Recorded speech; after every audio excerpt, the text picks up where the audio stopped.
तो इस वीडियो में language English and Hindi practice set paper देखने वाले हैं।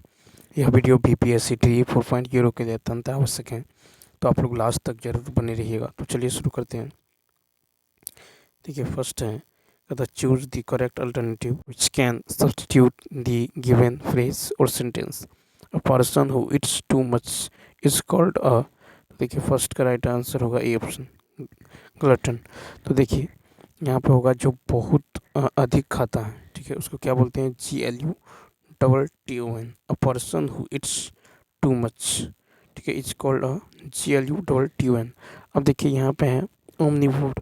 ओमनिवोर मतलब होता है जो सभी चीज़ खाता है, ठीक है।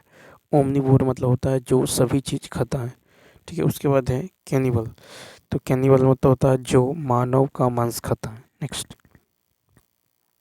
फिर देखिए नेक्स्ट क्वेश्चन है, कहता कि choose the word which is most opposite in meaning to the word underline. तो देखिए PAUCITY। तो यहाँ पे जो राइट आंसर होगा ये होगा 3 ऑप्शन, EXCESS, एक्सेस।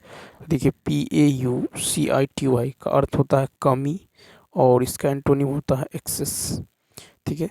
सर्टेन, देखिए यहाँ पे है सर्टेनिटी, CERTAINTY, इसका अर्थ होता है निश्चितता। फिर है TIMIDITY, इसका मतलब होता है कायरता, ठीक है। और एक्सेस मतलब होता है अत्यधिक, क्या होता है? अत्यधिक होता है। और उसके बाद देखिए ब्यूटी मतलब होता है सुंदरता। नेक्स्ट, फिर कहता है कि select the most preposition and fill in the blank. कहता she is putting the books from the bottom shelf dot dot the top most shelf. तो 3 का हो जाएगा तीसरा ऑप्शन, ऑन टू हो जाएगा, ठीक है। तीसरा क्या हो जाएगा? तो ऑन टू हो जाएगा, ठीक है।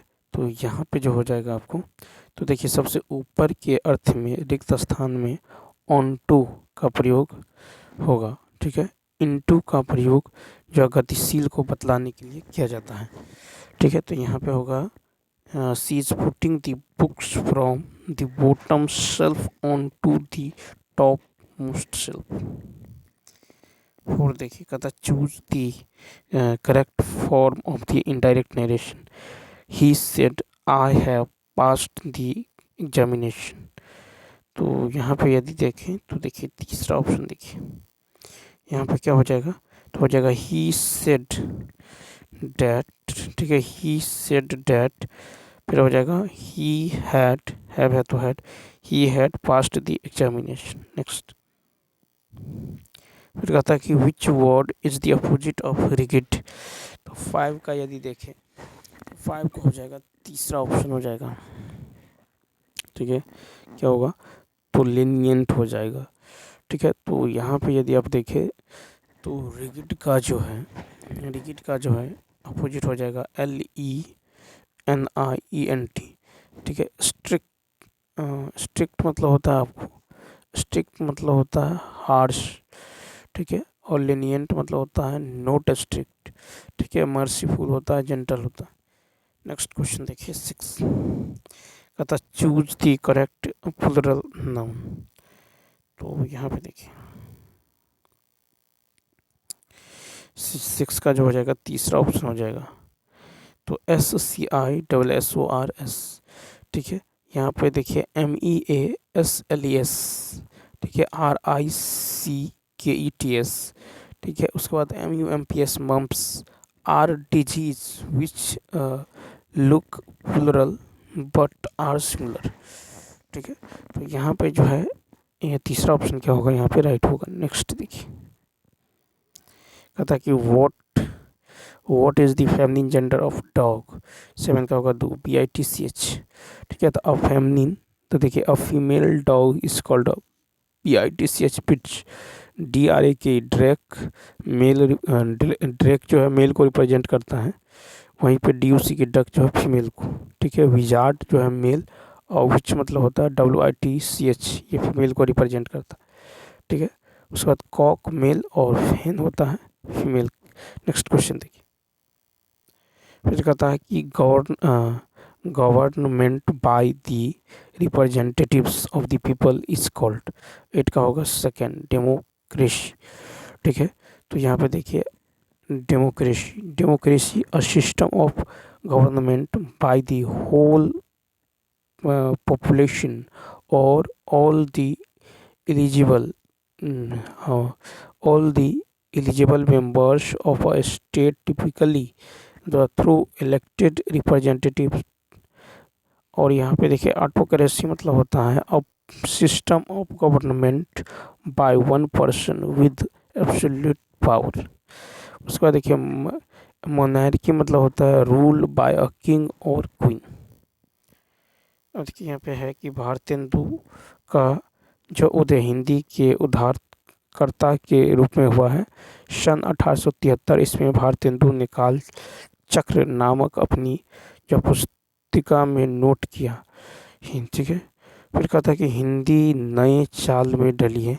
यह कथन हिंदी भाषा के लिए युगानुरूप कथन था क्योंकि भारतेंदु के समय स्वयं भारतेंदु के द्वारा ही हिंदी जो अपने नए आयाम विकसित कर रही थी, या यूं कहें कि खरी बोली गद्य के प्रसार में आने वाले साथ साथ हिंदी में कई नवीन जो विद्याएं अपने जो है शैशव काल की ओर जो अग्रसर हो रही थी। भारतेंदु ने न केवल हिंदी भाषा का परिमार्जन किया अपितु नाटक, यात्रा, साहित्य, आलोचना आदि गद्य विद्याओं की शुरुआत की। दरअसल यही वह विद्याएं थी जो हमारी भावना एवं सच को ही सही मायने में प्रतिबिंबित कर सकती हैं। कहता आचार्य शुक्ल ने भी स्वीकार किया कि हमारे साहित्य को नए नए विषयों की ओर प्रवृत्त करने वाले जो है हरिश्चंद्र ही हुए हैं। तो कहता परिमार्जन का अर्थ देखिए, परिमार्जन का अर्थ होता है आपको तीसरा ऑप्शन परिष्करण। ठीक है, परिमार्जन का अर्थ परिष्करण। नेक्स्ट 9 10 देखिए, क्वेश्चन 10 है आयाम का अर्थ होता है, तो 10 का तीसरा विस्तार। आयाम का अर्थ होता है विस्तार। 11 है कि गद्यांश में लेखक के साहित्य कर्म का विश्लेषण है। 11 का तीसरा ऑप्शन भारतेंदु हरिश्चंद्र। ठीक है, नेक्स्ट अतः जो क्रिया अभी हो रही है उसे क्या कहते हैं। 12 का तीसरा ऑप्शन अपूर्ण वर्तमान। जो क्रिया अभी हो रही है उसे अपूर्ण वर्तमान। नेक्स्ट पहला कोई आ रहा है वाक्य में कौन सा सर्वनाम है। तीसरा अनिश्चयवाचक सर्वनाम। फिर देखिए कहता है कि श्याम पेंसिल से लिखता है, इसमें कौन सा कारक है। 14 का तीसरा ऑप्शन कनन कारक। ठीक है, तो यहाँ पे हो जाएगा, कहता है कि श्याम पेंसिल से लिखता है करण कारक। क्वेश्चन में देखिए 15 है कि हम आकाश का वर्णन करते हैं, पृथ्वी का वर्णन करते हैं, पर कीचड़ का वर्णन कभी किसी ने किया है। तो 15 का होगा दूसरा, यानी प्रश्नवाचक चिन्ह का यूज होगा। क्वेश्चन में देखिए नेक्स्ट, कहता दिए गए वाक्य का काल ज्ञात कीजिए। गाय घास चर कर चली गई, तो 16 का होगा दो ऑप्शन भूतकाल। नेक्स्ट फिर कहता है कि गृह का सही संधि विच्छेद। 17 का 2 होगा, यानी निरीह का सही संधि विच्छेद होगा निह जोर रिह, निह जोर इह, निरीह, निह जोर इह हो जाएगा। ठीक है, तो निरीह का संधि विच्छेद होगा निह जोर इह। नेक्स्ट फिर देखिए इसमें शुद्ध शब्द कौन सा है। 18 का हो जाएगा दूसरा ऑप्शन दर्शनाभिलाषी। क्या होगा दर्शनाभिलाषी। ठीक है, दर्शनाभिलाषी यहाँ पे राइट हो जाएगा। नेक्स्ट फिर देखिए कहता है कि कौन सी बोली अर्धमागधी अपभ्रंश से निकली है। 19 का तीसरा ऑप्शन बघेली। तो अर्धमागधी अपभ्रंश से बघेली बोली निकली है। नेक्स्ट देखिए कहता कि जहाँ उपमेय और उपमान वाक्य के अर्थ में भिन्नता होते हुए भी उनमें समानता की कल्पना की जाती है, वहाँ कौन सा अलंकार होता है। 20 का तीसरा ऑप्शन क्या हो जाएगा, तो निर्दशना। क्या होगा, निर्दशना हो जाएगा। ठीक है, तो जहाँ उपमेय और उपमान वाक्य के अर्थ में भिन्नता होते हुए भी उनमें समानता की कल्पना की जाती है, जहाँ ठीक है वहाँ निर्दशना अलंकार होता है। कहता है कि जिन ढूंढा तीन पाइयाँ गहरे पानी पैठ। लौकिक का अर्थ है आपको परिश्रम का फल अवश्य मिलता है। फिर कहता है कि इसमें से संबंध सूचक अव्यय का उदाहरण कौन सा है, तो 22 का होगा फर्स्ट, धन के बिना किसी का काम नहीं चलता। ठीक है, नेक्स्ट 23 नंबर देखिए, कहता है कौन सा जो है वाक्य शुद्ध है, तो इसका फर्स्ट, लता ने 2 चिट्ठियाँ लिखी हैं। लता ने 2 चिट्ठियाँ लिखी। फिर है कि इनमें से सर्वनाम की उपयुक्त परिभाषा, 24 का तीसरा हो जाएगा, यानी संज्ञा के स्थान पर प्रयुक्त होने वाले शब्द।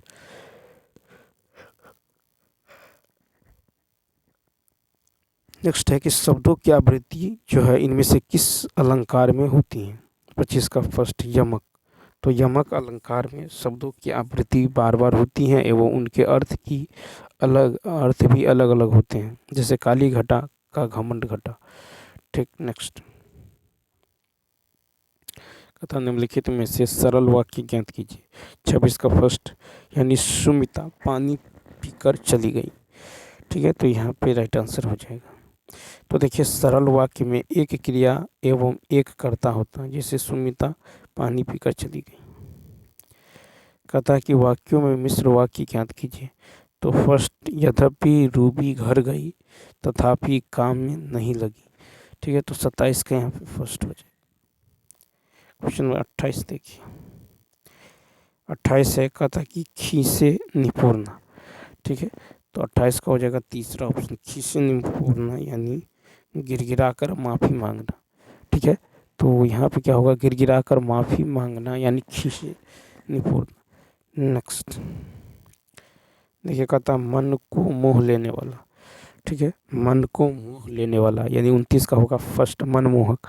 मन को मोह लेने वाला यानी क्या हो जाएगा, मनमोहक हो जाएगा। 30 की यदि बात करें तो यहाँ पे है कि घोड़े पर चढ़े आना। घोड़े पर चढ़े आना 30 का होगा तीसरा ऑप्शन, यानी उतावले में आना। घोड़े पर चढ़े आने यानी उतावले में आना। घोड़े पर चढ़े आना यानी उतावले में आना। तो चलिए दोस्तों, इस वीडियो में इतना ही, मिलते हैं नेक्स्ट वीडियो में। Thanks for